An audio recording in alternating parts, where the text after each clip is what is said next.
principes généraux, on a un axe central, donc ici avec le théâtre et le parvis du théâtre en haut, le collège Victor Hugo en bas, la façade centrale. On est sur un miroir d'eau central de 400 mètres carrés. Donc le miroir d'eau, c'est une surface plane, c'est pas un bassin hein, avec des canards, avec des poissons rouges, c'est quelque chose sur lequel circule un fil d'eau, hein, avec des jets, si on le souhaite, et effectivement pour donner une sensation de fraîcheur.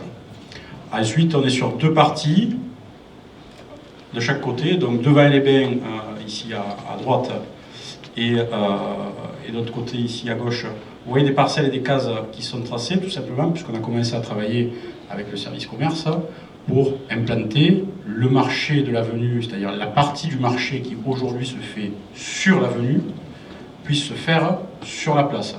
Et la place est étudiée, soit en qualité de structure ou en accès, ou en alimentation électrique, et travailler pour qu'on puisse faire le marché sur la place et ne pas être obligé de couper l'avenue Victor Hugo à chaque fois. Et le reste est consacré à nos amis les boulistes, que j'ai vu présent, à nos amis boulistes qui retrouvent une surface identique à ce qui est aujourd'hui consacré au boule. Et le reste est consacré essentiellement à la verdure. Nous avons en charge l'aménagement paysager de la place, aménagement paysager et ordonnancement, à savoir la composition avec un programme bien défini au départ.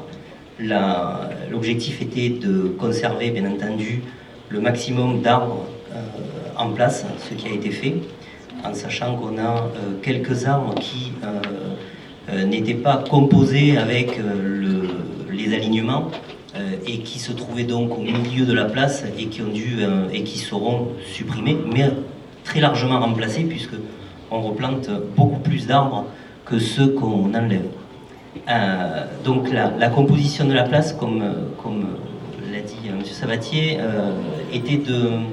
l'objectif était de retrouver une organisation orthogonale sur une place historique avec le théâtre Molière et en face le collège Victor Hugo.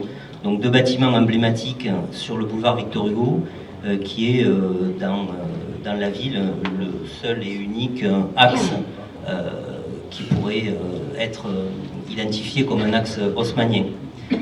Donc cette composition nous a orienté naturellement vers une composition à l'équerre entre le théâtre et le lycée et en son centre le fameux miroir d'eau qui, de par les contraintes climatiques du moment et qui vont s'amplifier plus tard, va mettre en avant un confort pour l'utilisation de cette place. L'autre point important était de valoriser aussi les bains douches qui eux se retrouvent aujourd'hui un petit peu les parents pauvres dans un coin décalé. De par cette centralité du bassin et du miroir d'eau, on va remettre dans la place cet édifice qui est une petite folie au milieu de cette énorme place.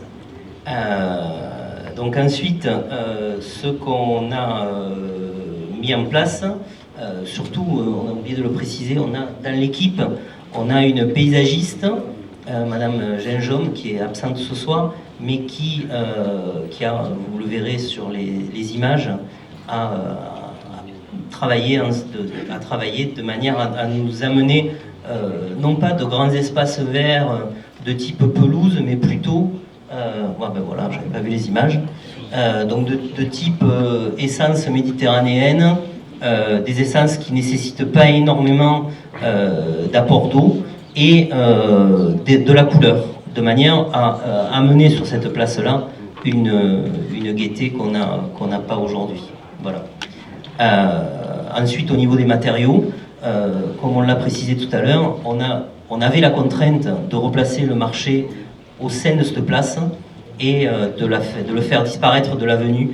Donc les matériaux utilisés sont de la pierre, pierre qui, dans sa teinte, outre le bassin nécessitant une pierre foncée, de manière à ce que quand on la mouille, elle devienne noire, et elle reflète le ciel, sinon l'effet souhaité n'est pas atteint. La pierre, l'idée de base était de retrouver un fil conducteur entre la pierre qui compose le théâtre et le collège qui fait face. Donc on va avoir un élément qui va venir naturellement couvrir le sol du parvis du théâtre au parvis de l'école.